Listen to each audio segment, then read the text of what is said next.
আজকে পাকনামি করে একটা কাজ করে ফেলছি। এই যে দেখো, পাকনামি করে গেছিলাম কেক বানাইতে। আমি জীবনেও কোনোদিন কেক বানাই নাই। ভাবছি হইব না না হইব, কেমনে বানামো। তারপরে তো ইউটিউবে হালকা একটু দেখে নিছি, দেখার পরে তারপরে বাচ্চারা তো অনেক দিন ধরে অনুরোধ করতেছিল। তারপরে 2টা ডিম নিলাম, ডিম নিয়ে তারপরে এই যে দেখো কিভাবে যে আমি করতেছি সেটা তো তোমরা দেখতেই আছো। দেখে তারপরে আমি এই যে ইউটিউবে সার্চ দিয়ে এই কেকটা বানালাম। ভাবছিলাম যে কেমন হয় না হয়, বাচ্চারা তো পাগল করে নিছে, তারপরে কি করব, সেই জন্য চেষ্টা করলাম বানানোর। এখানে আমি একটু চকলেট দিয়ে দিছিলাম, সেই জন্য কালারটা এরকম হয়েছে।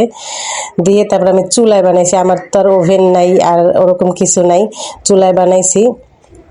দেখি যে না, মোটামুটি তো সুন্দরই হয়েছে, কিন্তু বেশি ফলে নেই কি কারণে ওটা তো জানি না।